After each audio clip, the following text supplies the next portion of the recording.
welcome everyone to today's special edition of a Way Forward Workshop Leader Lunch Break, where we are thrilled to welcome Allison Hite. Allison is the creative genius of Never Ever Give Up, which is a storytelling project launched in 2018 that has evolved from a social media presence to a public art installation, a podcast, and a book. Allison asked us to answer just one question. What is the hardest thing that you have ever had to do? Posing this question was born out of her own pain and hardship, the loss of her mother in a traffic accident in 2016. When she was finally able to talk about her loss and tell her story, she realized that people understood, they cared, and she realized that she gained strength and gave strength by telling her story. This recognizable yellow mailbox that you see on your screen pops up throughout Cleveland and is a calling from Allison to all of us to tell our stories. And it's an invitation to all of us to respond to the stories of others in writing. Her purpose and her passion of calling us to never give up is a simple reminder that we are all working through our own pain, and much of it goes unspoken. She is a Cleveland native, a holder of a master's degree in public service, a law degree, and an Accelerate finalist from 2019. Her story is exactly what we need to hear to support us and uplift us as we mark the 1-year anniversary of the pandemic, a year when we have all had to repeat, never give up many times. Thank you, Allison, for joining us. Oh my goodness, thank you for having me. That was a really great presentation. I feel like we should just all end there. Thank you, Marianne. Okay, so I'm gonna share my screen right now.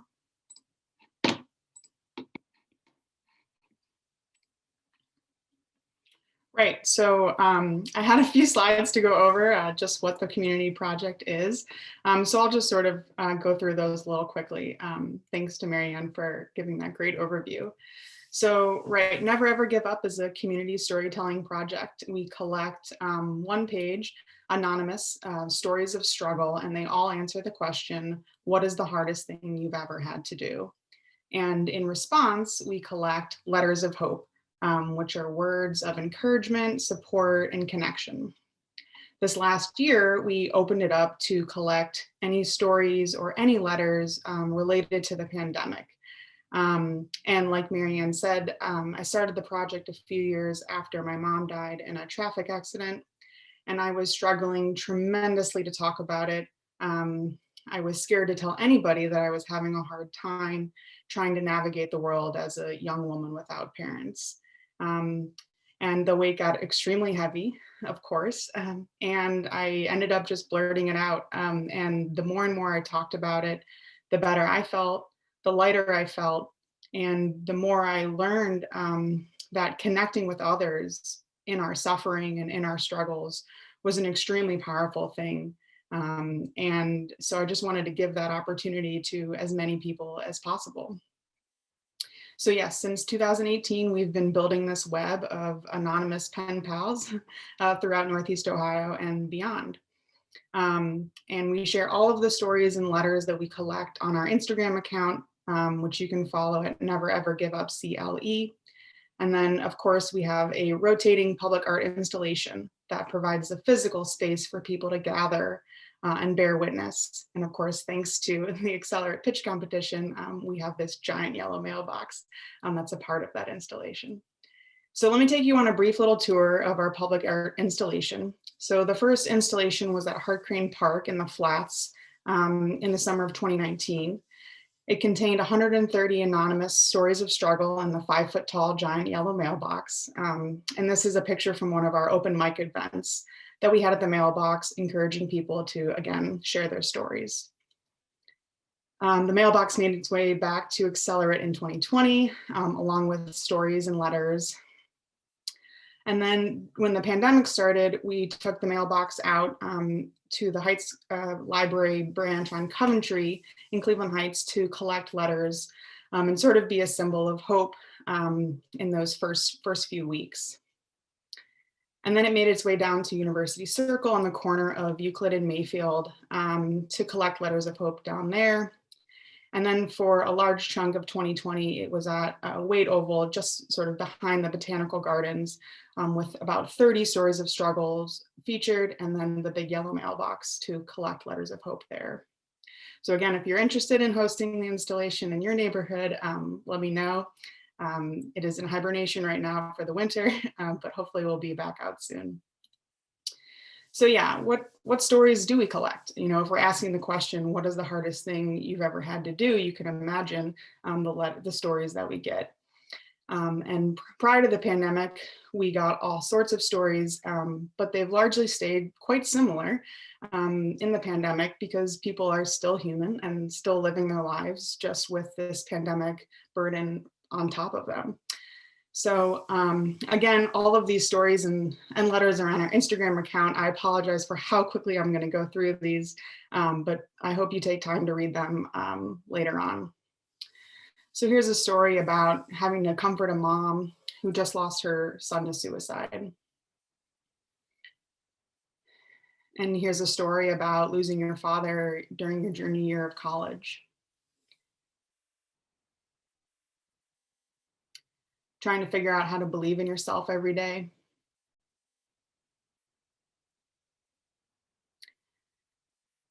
Admitting that you need help, asking for help. You know, taking a big step on your mental health journey. One thing that I often ask myself when I read the stories prior to the pandemic and during the pandemic is, why are these the hardest moments that people are writing about? Are these a product of being human and the experiences that come with that? Or is this a product of the society, the country that we live in? How much of this is sort of man-made? And is there anything that we can do systemically to address the burdens that are placed on people when you live in a place that doesn't provide quality care and support, and creates even more barriers or more struggles for people? But again, the stories just provide this outlet. It provides this opportunity for you to get this weight off your shoulder that you've been carrying around. And just by writing it down and sending it out there, it can really lighten the load for you.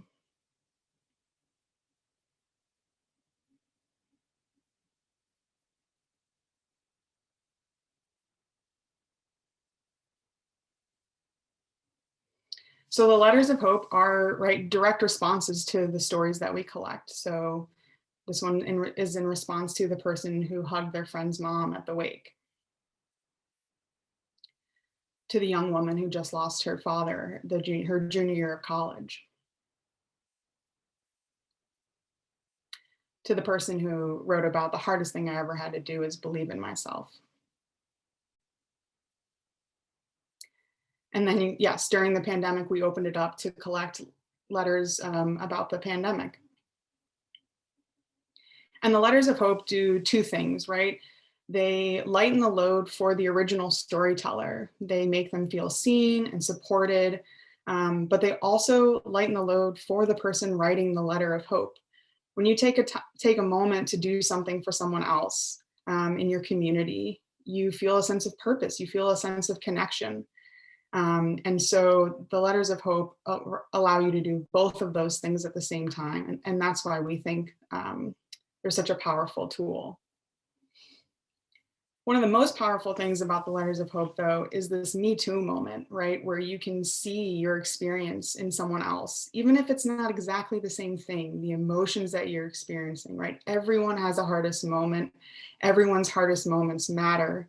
They're not equal, but we all have them. And when you can connect on that level, it's extremely powerful. You feel so much less alone. And when you feel like you're not alone, you're much more willing to keep going, right? And so again, all of these letters of hope are on our website, on our Instagram account for you to read. And they're still open. So if you want to write a letter of hope, or if you want to write your story, it's an ongoing invitation.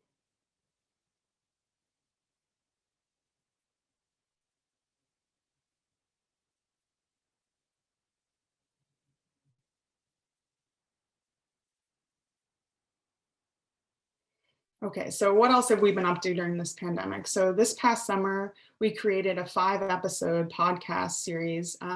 Think with huge thanks to Neighbor Up and Good News Cleveland.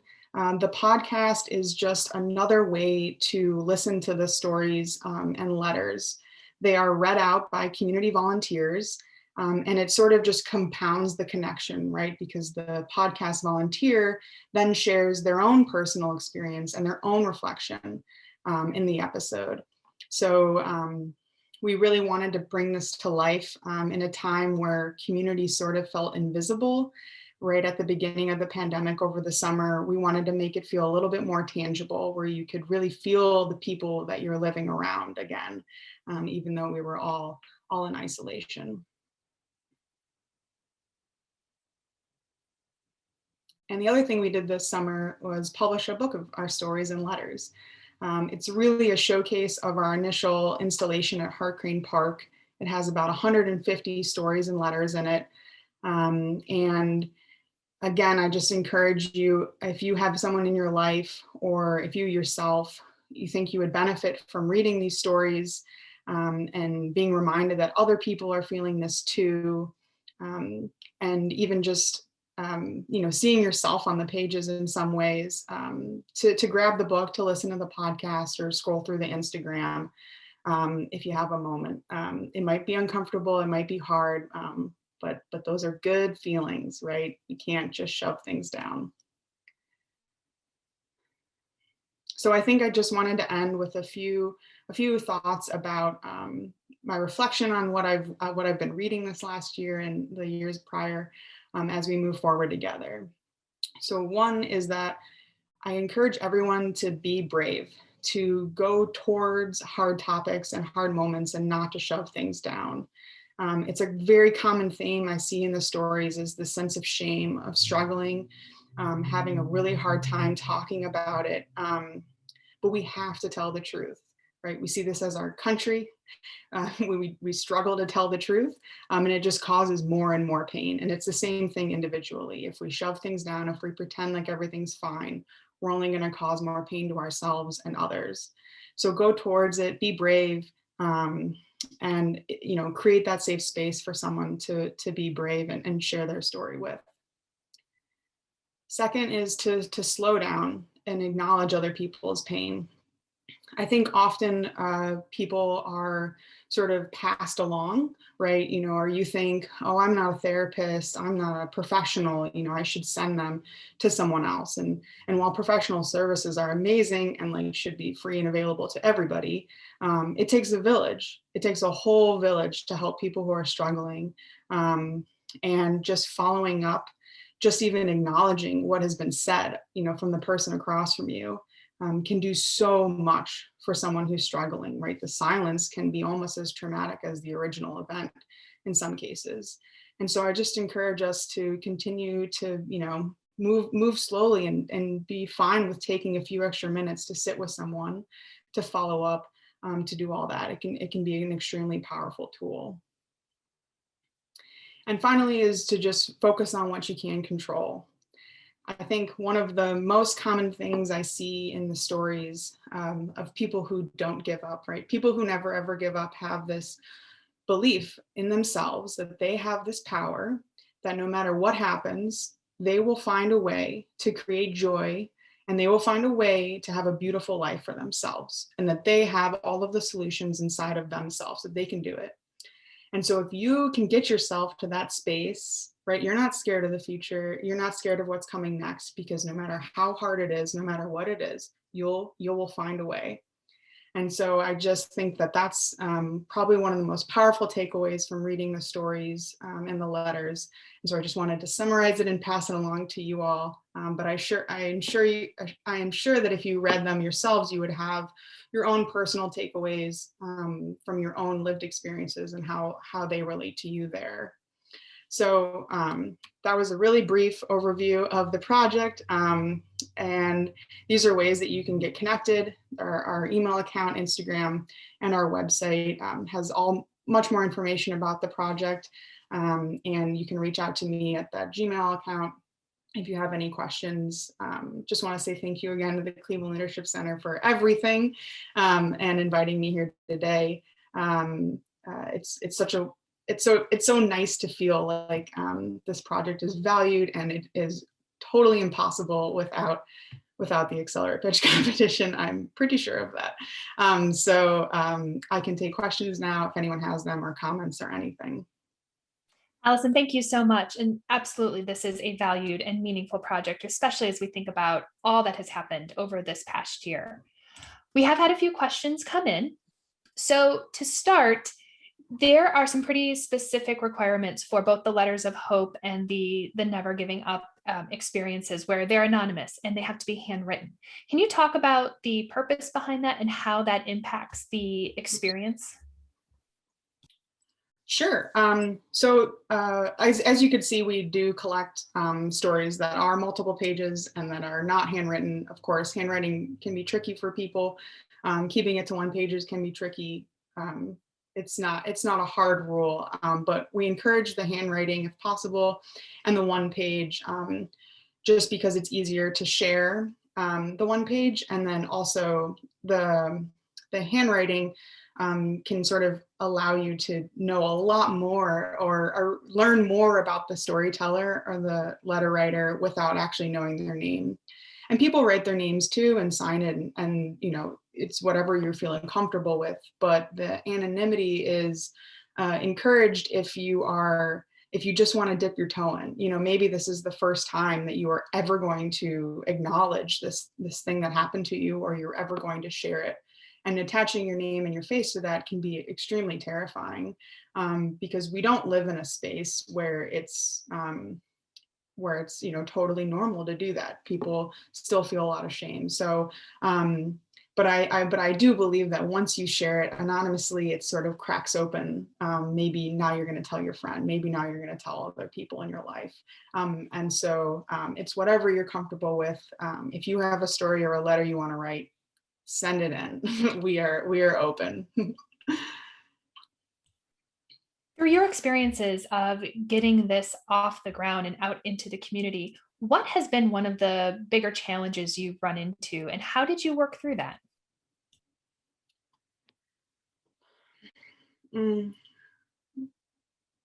I think one of the challenges at the beginning was it wasn't a challenge. It just sort of was depending on who you were talking to. Some people were so ready to share, right? They were waiting for an opportunity to get this off their chest, or they had already told their story multiple times and they were excited about another platform to share it on. But I did find a lot of people that really didn't want to talk about anything, or didn't believe that they had a hardest moment. Right. Often you hear something like, oh, people have it so much worse. Right. And that's totally separate from your experience. So everybody has a hardest moment. There's no shame in what it is. There's no comparison. There's no trophy or something. We all just have it. They're not equal, but we all have this. And the fact that we all have this is a very powerful connection. But yeah, I think trying to get people open to share, and I think the one thing that I did there is just share my story, right? If I'm going to ask people to share about their hardest moment, I'm going to share my hardest moment first, and sort of let that out there. And then that also helps me too, because the more I talk about struggling, the much less shame I feel about it, right? So yeah, I think that was probably, and I mean, of course, the public art installation has its challenges of getting city approval, but we navigated that, so we're good. So kind of along that lines, you've mentioned that there were a few key partners who helped move forward. Can you talk a little bit about those key collaborators and who you might be looking to work with in the future? Sure. I mean, there are so many people.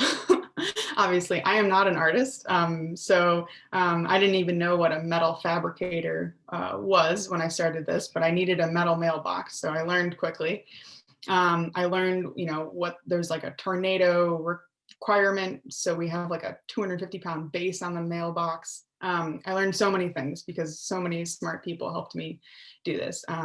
Canalway Partners was a huge partner in the beginning. they own Hartcrane Park, and they were willing to take a chance on me in this mailbox and allowed it to live there. Every place that it's lived since, University Circle Incorporated, wanted to champion the mailbox there. And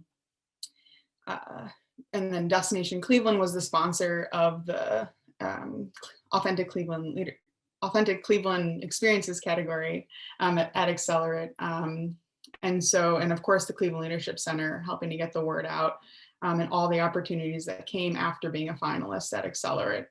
And then, moving forward, I just want to continue to work with different areas in the Cleveland area to host the mailbox. Right, my goal is to have it be that everybody knows that this is available to them. So if they get to that point where they need to share or they need to read these, they know it's available to them. So that's my goal. So I guess for the future, everybody is who I want to know about this. Let's talk a little bit about your book. How did you decide what stories to include? Are there stories of both your Never Ever Give Up letters and the letters of hope in it? Yes. So the main format of the book is, the left-hand side page is the story, and then the right-hand side is the letter of hope in response to that. There's also a few stories themselves that sort of, as they tell their story, they are their own letter of hope in a way. And then there's also pictures from events and the art installation at Hartcrane Park, to sort of break it up and help you digest the contents of the book. It was really hard to pick what stories to include. Some of them, had like visibility, some I wanted to include, and then the way the pen showed up on the page, it was hard to read. But it was really, really hard to include, to not be able to include all of them. So hopefully there's a chance to get more stories in a book, more letters in a book one day. But this felt like a really good start, and that all of them are free and available online. Felt like, everybody's getting their chance to be heard and seen.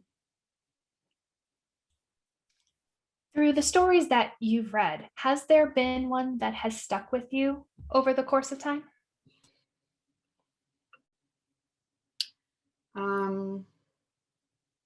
I think there's so many that have such profound aspects to them. I used to, prior to the pandemic, sit and table at events and collect stories. And so once people would submit them, I would ask, is it okay if I read this right now, or should I wait, mix it up in the pile so I don't know who it is. And if they allowed me to read it and I was able to know who the storyteller was, it was sort of always remarkable how many assumptions you make when you read based on the handwriting, based on the story, and how it really can be anybody writing these stories. It can be someone really closely. It can be someone that you interact with every day at a distance. So I think that's one of the most profound memories for me is just being reminded that really anybody can be writing these stories. And so when I go out and interact with people, or when I used to be reminded that this person I'm talking to right now could have written that story. And so let me approach them in that manner. And how do you take care of yourself as you are taking in these stories that are sharing some pretty deep experiences that could potentially be pretty heavy to take on? What do you do for self-care? I get this question a lot, and I always am the stories inspire me so much. The reason I wanted to create this project is because I wanted to be reminded that I'm not the only one struggling.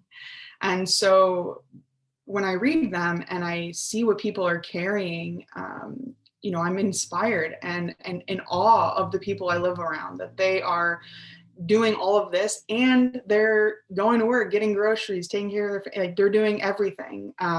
It's really powerful. I don't feel drained ever by the stories. I don't feel any of the things that you might associate with reading, or you think it's going to be hard because people are talking about hard things, but what they're really talking about is inspiring. It's not I don't know, but my self-care is reading them sometimes.